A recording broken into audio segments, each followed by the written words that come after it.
Eminência, Reverendíssima Cardeal Raimundo Burke, Alteza Imperial e Real Príncipe Dom Bertrand de Orleans e Bragança, cumprimentos ao Instituto Plínio Correia de Oliveira, por dar voz e vez aos nativos brasileiros da Amazônia, Uru Jonas Marculino, Macuji Uru, brasileiro, Ueitupu Bote Gomazen Uru. Eu sou Jonas Marculino, Macuxi, brasileiro, moro na Raposa Serra do Sol. É isso que eu estou dizendo em Macuxi.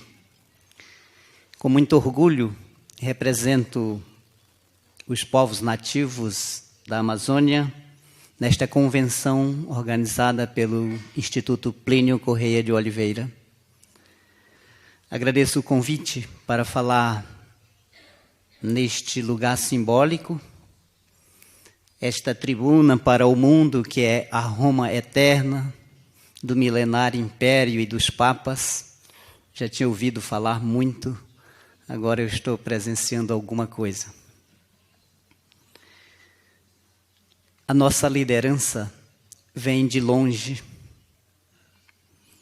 a nossa luta também. Em 2008, estive num seminário em São Paulo, participando do seminário Amazônia, Soberania Ameaçada, Farsa ou Realidade. Naquele seminário, organizado por um grupo de mais de 100 entidades, fiz algumas declarações que eu vivenciei ou vivencio na Raposa Serra do Sol. Naquele seminário, eu, como líder indígena e membro da Sociedade de Defesa dos Índios Unidos de Roraima, declarei aquilo que ele estava declarando. Até os 18 anos, caçava e pescava somente, não conhecia a cidade de Boa Vista, nenhuma cidade do meu estado. Depois é que eu passei a estudar. Meus pais, só tenho mãe, ainda é analfabeta até hoje, e não fala português, só macuxi. Mas estudei, me tornei professor de matemática, estudei direito para conhecer esses direitos internacional, direito ambiental, e pude manifestar que nós somos a maioria que éramos contra a demarcação da Raposa Serra do Sol. Mas mesmo sendo a maioria, não fomos ouvidos pelo governo socialista do PT e nem pela Suprema Corte. Eles estão ouvindo sempre outras pessoas, menos nós que estamos lá na região, de fato, vivendo as consequências. Existem 12 mil índios macuxi na Raposa Serra do Sol. Representamos 70% da população, que fomos contra a demarcação da reserva Raposa Serra do Sol contínua. O estado de Roraima fica lá e a Raposa Serra do Sol fica bem no extremo norte, para essa parte nordeste, exatamente aí fica a Raposa Serra do Sol, onde eu moro. Nós estamos integrados. Já desde 88 possuímos energia elétrica, já utilizamos transporte, ônibus, automóveis, e nós queremos que todos os nossos parentes também tenham acesso a isso. Infelizmente, alguns ainda estão vivendo no meio da floresta, as casas cheias de morcego. Estou vendo aqui um teto limpo, mas se vocês puderem ver os Yanomami no Surucucu, a casa deles um pouco maior que esse, onde moram várias famílias, está muito morcego pendurado, e eles não matam aqueles morcegos. Os pés dos nossos parentes, dos índios Yanomami, cheios de pulga, muita pulga. Eles vivem sofrendo, mas tem gente que quer mantê-los assim. A própria FUNAI tem defendido isso. Ela que deveria desenvolver uma política indigenista baseada no respeito à pessoa do índio, não tem respeitado.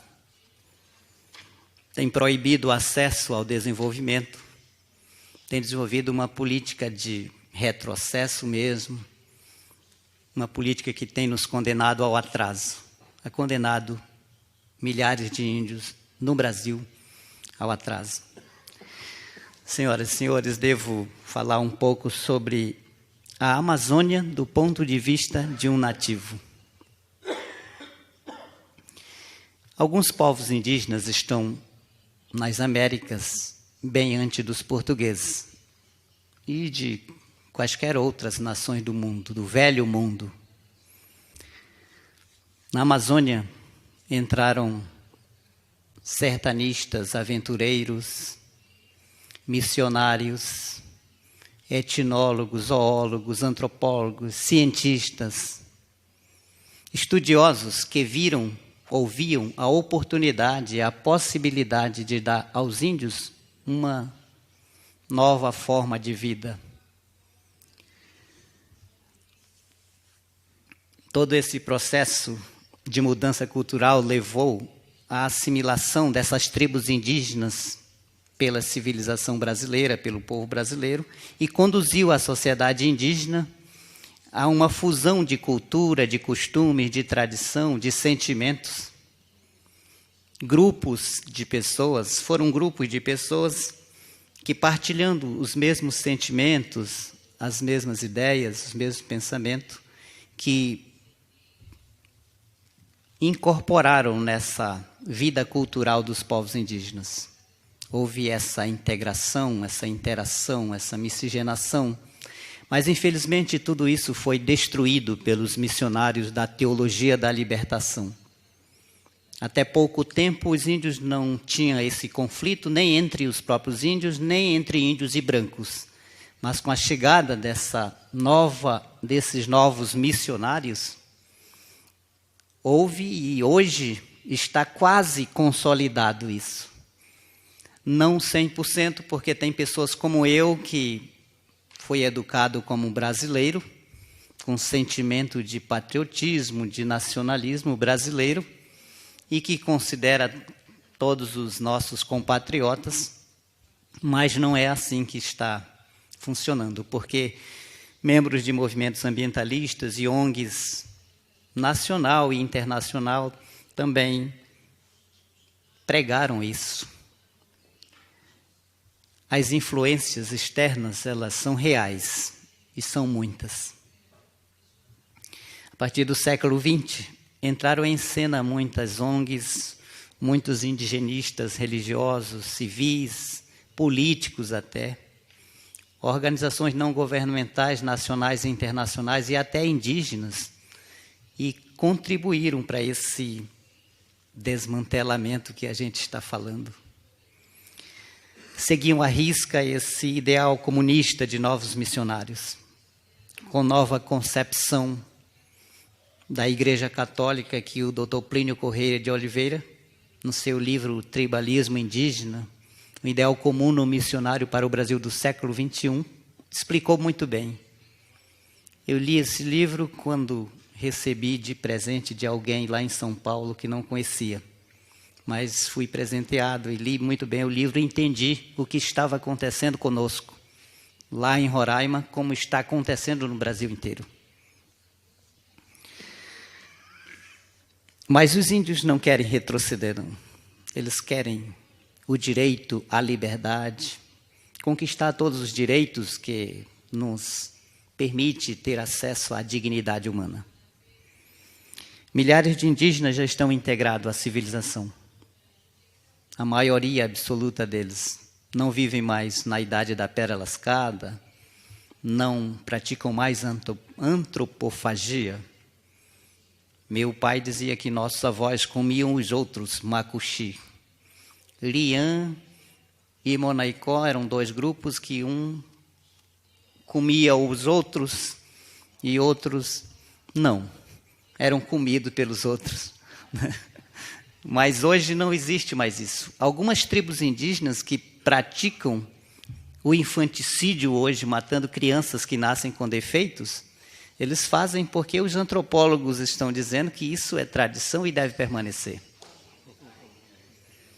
Um líder marubo, numa conferência estadual do estado das regiões norte, num hotel Ariaú em Manaus, ele declarou para uma multidão de 400 pessoas que ele disse: enquanto nasceu uma criança com defeito, nós vamos matar, vamos enterrar ela viva, porque é nossa cultura, nossa tradição, nasci nela e vou morrer nela. E tem antropólogos que cultivam muito bem isso, e religiosos também. Mas não é isso que queremos. Muitas práticas que nós hoje ainda praticamos, que muitos índios praticam, como carregar jamaxim na costa, palha na cabeça, madeira nos ombros, caminhar a pé ou descalço, longas distâncias, são práticas que se faz por necessidade de sobrevivência e não porque é cultura ou tradição. Hoje a gente já está utilizando alguns tratores, carroças para carregar madeira, mas tem parentes que ainda estão bem distante disso. Em Roraima, o primeiro contato que teve de forma permanente, assim que as histórias relatam, ela data de 1775, com a construção do Forte São Joaquim, na confluência do rio Tacutu com o Urariquera, que forma o Rio Branco, e também com a construção da fazenda em 1787, Fazenda São Marcos, que foi considerada depois uma fazenda dos índios, na época do SPI. Nesse período, os índios já estavam, depois disso, já estavam praticamente integrados com esse povo onde trabalharam muitos anos para fazer aquele forte. O Rondon apareceu naquela região por volta de 1927, e naquele período os índios, pela primeira vez, caminharam com essa comissão de Rondon, delimitaram a primeira terra naquela época, e depois disso, muitos ainda continuaram com o projeto de Rondon. O projeto levava jovens universitários a conhecer a realidade do Brasil, a Amazônia toda. Essa instituição depois tomou um caráter permanente em 1968, com o lema integrar para não entregar, que substituiu o primeiro lema, que era a selva não é nossa inimiga. Isso se referindo aos habitantes da Amazônia e à própria Amazônia em si, que é realmente muito cobiçada. Eu andei um pouquinho ontem aqui e fiquei pensando que esse sínodo amazônico, que certamente vai selar o destino da Amazônia, que tem aí muitos índios, inclusive vieram comigo alguns no mesmo voo que eu, uns 6 indígenas, mas vieram outros anteontem e virão outros. Ele falou, vamos trazer um grupo grande de indígenas aí, daqueles que já têm a ideia de manter os índios privados disso, né? Isolados, infelizmente. Mas nós índios que habitamos a Amazônia, nós queremos preservá-la como nossa, como do Brasil, né? Porque eu penso que aqui tem brasileiros que defendem a Amazônia tanto quanto nós. E às vezes nós não cobiçamos a Amazônia tanto quanto alguns estrangeiros cobiçam, né? Mas vamos ver algumas coisas aqui sobre as missões e as ONGs que adentraram nossa região. Os missionários da Missão Consolata chegaram lá em 1948. Em 1949, foi implantado à margem esquerda do Surumum a Missão São José, o Hospital São Camilo e a Escola Padre José de Anchieta. Nessa escola, chegaram depois deles, em 1970, outros missionários ligados à teologia da libertação, que inverteram todo aquele processo no começo, do começo, né? Que antes evangelizavam filho de fazendeiro, filho de índios, mas depois eles começaram a desmantelar aquilo que já vinha sendo construído há séculos. Um dos fazendeiros, seu Galego, dizia que eles doavam para a fazenda da missão 100, 200, até 300 vezes, mas nunca imaginariam que algum dia eles iriam usar o próprio gado para tomar as propriedades deles. Inclusive, até os mandamentos de Deus foram invertidos. O senhor Edmilson das Neves, conhecido como Nego da Guanabara, disse que o padre Jorge fez o casamento dele em 1971. Em 1985, ele encontrou o padre Jorge, que já estava pregando para os índios roubar o gado dele. Ele encontrou com ele no Cantagalo e disse para ele: padre, em 71 o senhor fez meu casamento com a dona Maria Elza. E agora, por que o senhor está pregando? E o senhor pregava os 10 mandamentos, a lei de Deus, não furtarás. E agora, por que o senhor está mandando os índios roubarem nossos gados? E falou: olha, o padre Jorge falou, me explicou que existe vários tipos de roubo. Por necessidade, por ser alguém um cleptomaníaco. Foi explicando que o homem falou muito, quase me convenceu que o roubo era certo. Ele falou, né? Porque eles realmente têm um poder de persuasão grande. Mas isso, assim como ele, tem muitos relatos. Eu, quando criei a Sociedade de Defesa dos Índios, em 93, eu ouvi relatos terroristas, como, por exemplo, aqui também citei o seu Hilário, Tuxaua Hilário. Diz que a irmã Teresa, depois de uma missa, ela disse: olha, tem um fazendeiro aí do lado de vocês, Fazenda Aratanha. Vocês têm que expulsar esse fazendeiro daí. Cortam os arames da fazenda, a cerca toda. Se ele emendar, cortam de novo e cortam de novo. Se ele não parar de emendar, começam a matar o gado. E matam o gado até ele ir embora. Essa terra era de vocês, assim vocês vão reconquistar a terra de vocês. E também conta, eu fui professor em 88 numa comunidade Camararém. Lá, a vovó Mônica relatava que o padre Jorge, que chegou para o Maturuca, ele chegou no Maturuca e pediu para morar naquela comunidade.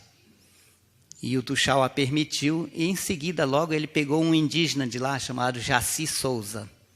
Esse Jaci já veio muitas vezes aqui beijar o pé do Papa, aqui em Roma.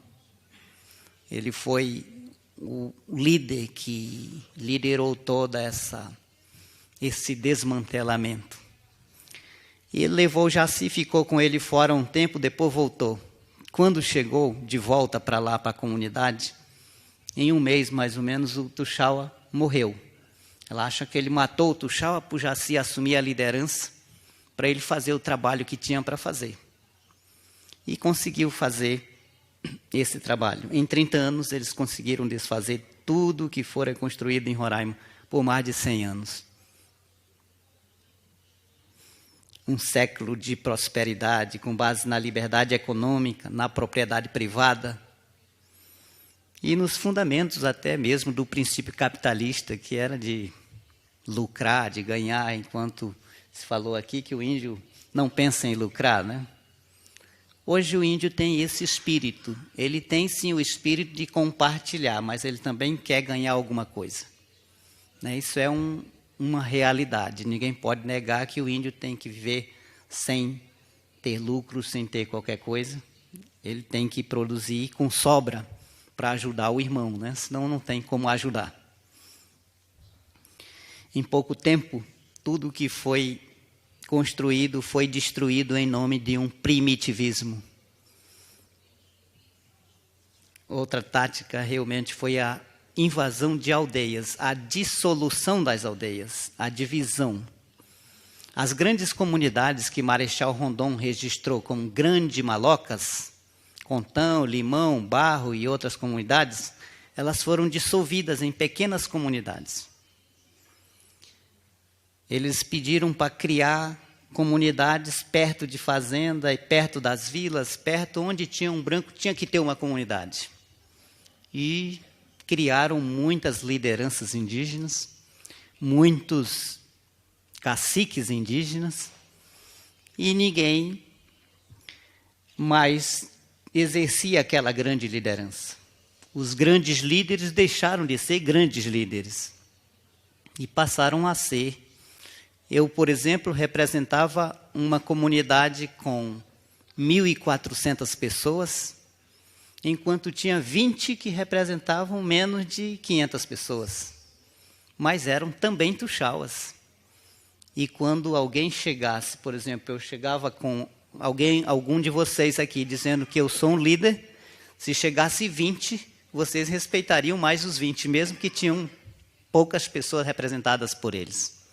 Essa tática eles usaram muito para convencer as autoridades e levaram assim foram convencendo muita gente de que eles realmente eram a maioria, que queriam isso, que queriam o isolamento, não queriam político, não queriam branco, não queriam estrada, não queriam energia, não queriam comunicação, não queriam nada. Na verdade, os índios querem tudo isso. Inclusive, a dona Zenita pediu à época ao brigadeiro Otomar de Souza Pinto para abrir uma estrada.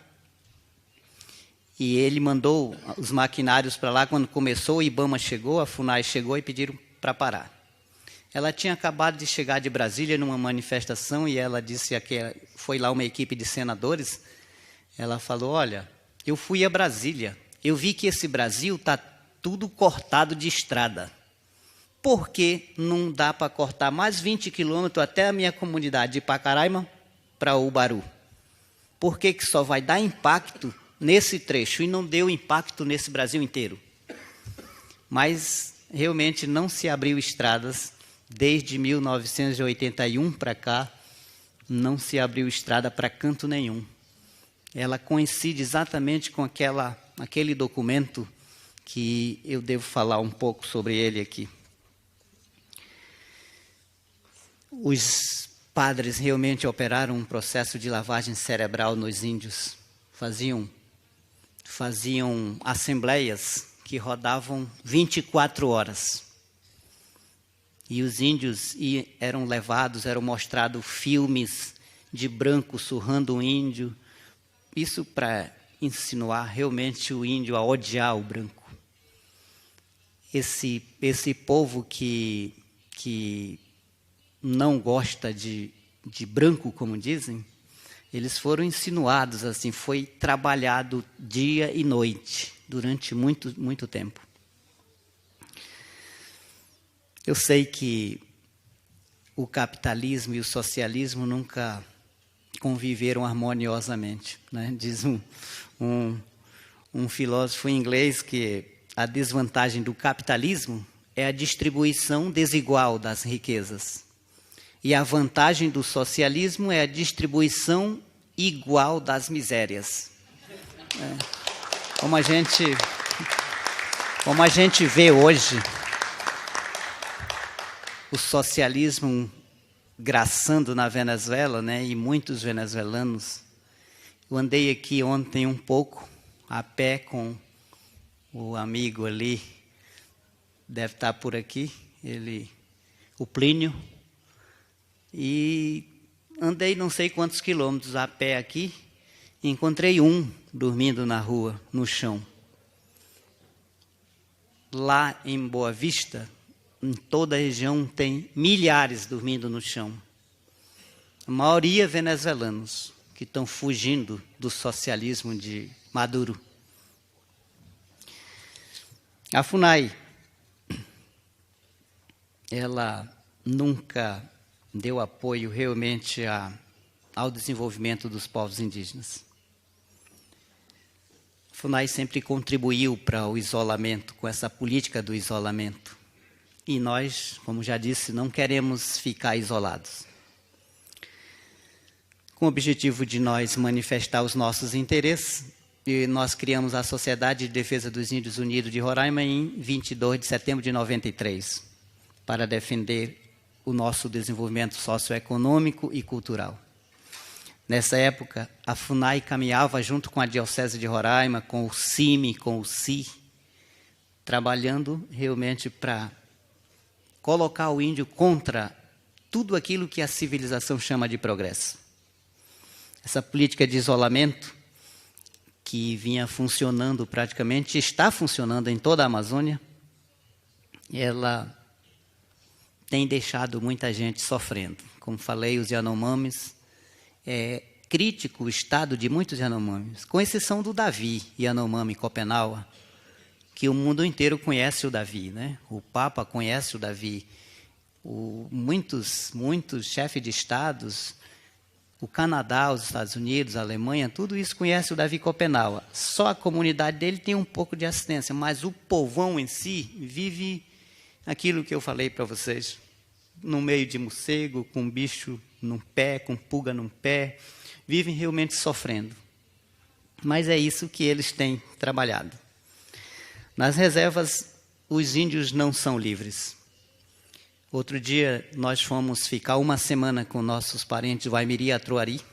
Quando chegamos lá, o cacique deles nos disse, olha, se vocês quiserem ficar aqui conosco, vão ter que ir a Manaus, pedir para o Carvalho ou para o Marcelo, que eram brancos, né? Se eles autorizarem vocês ficarem aqui, vocês ficam. Se não, vocês podem ir embora. A gente foi lá para Manaus, falamos, o rapaz, o indigenista lá, o Marcelo, estava, mas ele não nos atendeu, ele nos atendeu por interfone. Ele disse, olha, vocês são da Sodiu? Somos. Pois é, eu não vou autorizar vocês ficar no meio dos Waimiri. É bom vocês passarem direto, passam direto. Vocês não podem ficar naquela comunidade. E o próprio índio, o Paroê, o Mário Paroê, o líder deles, ele disse, gostaria muito de conhecer a comunidade de vocês, mas Carvalho não deixa. E Carvalho não é índio. Então a gente vê que eles eram realmente escravos, viviam subjugados e alienados para aqueles indigenistas. Em 1987, houve um fato que está documentado num registro deles. Lá na missão do Surumu, foi lançado um desafio para as comunidades. Quem mataria mais gado dos fazendeiros? Nessa época, a comunidade que ganhou matou 187 reses num ano. O Tuxaua Sivaldo conta que quando lançaram esse desafio e os índios começaram a matar gado, lá no Maturuca, por que eu falo do Maturuca? Maturuca foi tipo uma outra missão. Do Surumum tinha um Maturuca, onde era outra sede. Lá, o Sivaldo dizia, o Tuxaua Sivaldo da comunidade de Coça, era normal você chegar na comunidade e ver vários quartos de 3 ou 4 vacas mortas de fazenda. Toda semana tinha, porque estavam matando. E o seu Jair realmente nos declarou outro dia, dizendo que sempre mataram o gado dele, uma média de 5%, aproximadamente 1.500 reses por ano, que ele tinha uma média de 30 mil reses. Então, mas depois ele disse, de 87 para cá, começaram a matar 50%. Então não dava nascia 10 mil bezerros, só ficavam adultos uns 5 mil. Não tinha como, por isso eles resolveram deixar a região, porque não tinha condição. Dom Aldo era responsável por tudo isso. Dom Aldo era um bispo de Roraima. Ele nos disse numa conferência que o índio para ele era como uma pulga num pé de um elefante. Né? Dizem que em 1987 eles lançaram um movimento chamado Vai o Racha. Vai o Racha era um movimento que, à época, os índios não calçavam sapatos, mas os padres disseram, vocês têm que ser uma pedra no sapato dos fazendeiros. Conta um velho Tuxaua dizendo, quando eles falaram isso, ninguém sabia o que significava isso. Ninguém nunca tinha calçado sapato. Depois a gente entendeu que uma pedra no sapato incomoda muito, então era para a gente incomodar mesmo os fazendeiros. Não era para deixar eles sossegados. Mas foi isso. A Diocese de Roraima, ela sempre trabalhou com esse objetivo, de transtornar a economia do estado de Roraima, e conseguiu transtornar. Né? As fazendas que tinham por lá, acabou tudo. Agora há pouco eu encontrei um senhor aqui que deve estar por aqui na plateia, que ele disse que foi no Paulo César, lá na ilha de Marajó. O Paulo César plantava 10 quarteiro, é Paulo César Justo Quarteiro. Ele plantava 10.000 hectares ali de arroz e criava aproximadamente 10.000 reses também. Né? E conseguiram tirar de lá. Era um gaúcho, mas um gaúcho brasileiro, né? Mas não teve, ninguém tinha piedade, como não tem. E se a coisa continuasse, se a coisa continuar como vai, segmentando o povo, colocando grupos segmentados, é possível que haja um conflito interétnico logo, logo. Ou de índio contra índio, ou de índio contra o próprio branco, porque é isso que foi semeado. Tem que desmantelar tudo. A gente sabe que quem trabalha bem em favor do amor de Deus, pregando o amor verdadeiro, e quem trabalha fazendo mal. Certo dia alguém me disse: Jonas, vocês dizem que são filhos de Deus, mas eles também dizem que também são filhos de Deus. Afinal, quem são filhos de Deus? Eu disse para ele, que Jesus disse: pelo fruto o conhecereis.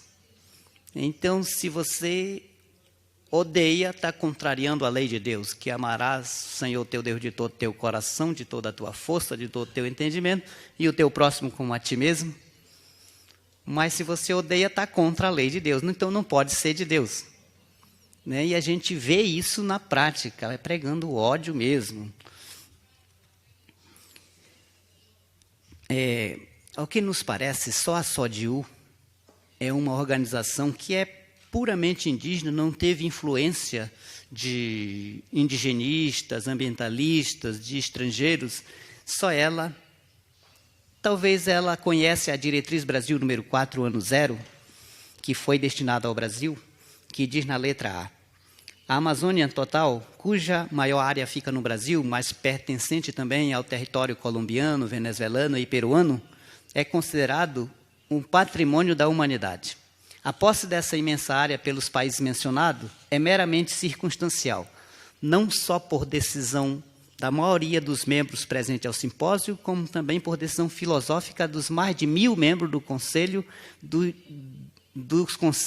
diversos conselhos que compõem a defesa, que compõem os diversos conselhos do meio ambiente e de defesa dos índios também.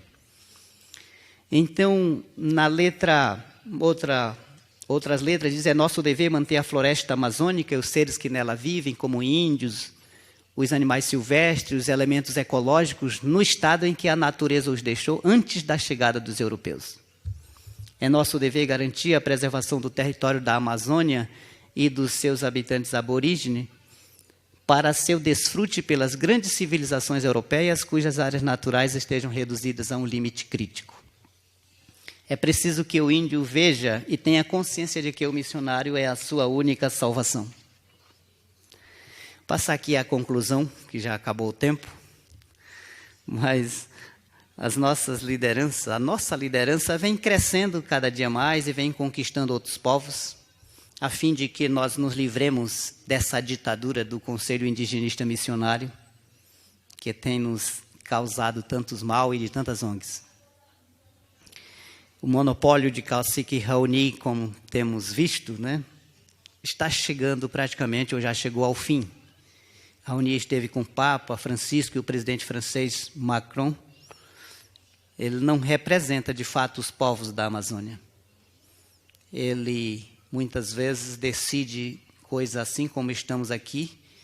Eu não quero decidir qualquer coisa aqui que prejudique o meu povo lá na base, porque não pretendemos tomar decisões que prejudiquem o povo, muito pelo contrário, que vá ao encontro das necessidades deles, que supram a necessidade, que os dê a liberdade que precisam. Na abertura da sessão da ONU, no dia 24 de setembro, o presidente brasileiro levou a Índia Yasani Kalapalo, com apoio do grupo de agricultores e produtores, mais ou menos de 52 grandes povos indígenas, Tem gente dizendo que eles não representam, ela não representa esses povos porque realmente ela falou alguma coisa que eles não querem que ela, gostariam que ela falasse.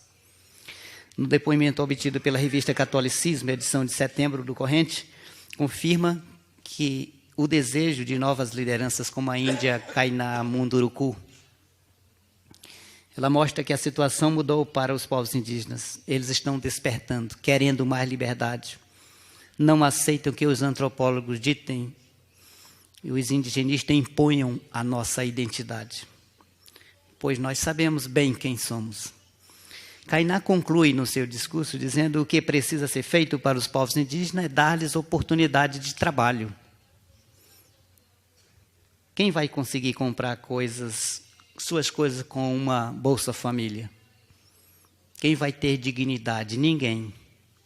Bolsa Família é um programa que Lula implantou nas comunidades indígenas que varia de 120 até R$ 1.200, dependendo do número de filhos que a pessoa tem. Se tiver 10 filhos, até... Porque tem índio que tem muito filho, né? Esse ganha até 800, 900 reais. Se tem só um, ganha só 120 reais.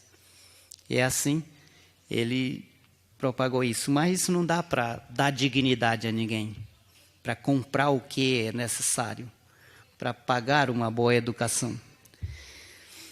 O índio não é preguiçoso, é capaz e tem uma inteligência grande. Sabe plantar, sabe produzir, só precisa de oportunidade. Com seu trabalho, os indígenas poderão dar uma grande contribuição para a economia do Brasil, disse Kainá. A maioria dos índios da Amazônia brasileira aspira por liberdade plena, a fim de que livres promovam sua educação de qualidade, promovam o desenvolvimento máximo de suas potencialidades, das suas aptidões, do seu espírito criativo, das suas iniciativas. Dizia Dr. Jorge Brey que sem a liberdade e sem a propriedade, uma sociedade se imobiliza numa inércia e na miséria. Mas tudo isso será possível se houver a união dos índios, dos negros, brancos, mamelucos, cafusos, se houver a união de esforços e ideias e até recursos, enfim, se houver a união de brasileiros e de estrangeiros, de espírito que tem espírito de humanidade, de virtudes, que luta em prol do bem-estar e dignidade de todos, sem discriminação. Termino cumprimentando novamente o Instituto Plínio Corrêa de Oliveira, que nos dá a oportunidade, nos dá voz e vez para proferirmos alguma coisa aqui que são... Tenho 51 anos, teria muita coisa para dizer, mas quero finalizar aqui com a frase de um grande general, Napoleão Bonaparte, que dizia aos seus soldados na Batalha de Piemonte: ganhastes sangrentas batalhas sem canhões, atravessastes caudalosos rios sem pontes, caminhastes incríveis distâncias descalços, acampastes inúmeras vezes sem ter nada o que comer. Tudo isso graças à vossa audaciosa perseverança. Mas, guerreiros, tudo isso não significa nada em relação a muitas coisas que ainda temos que alcançar. Nós temos muito o que fazer para garantir aos povos indígenas uma vida de paz, de harmonia, de segurança e de prosperidade. Muito obrigado. Bom dia a todos.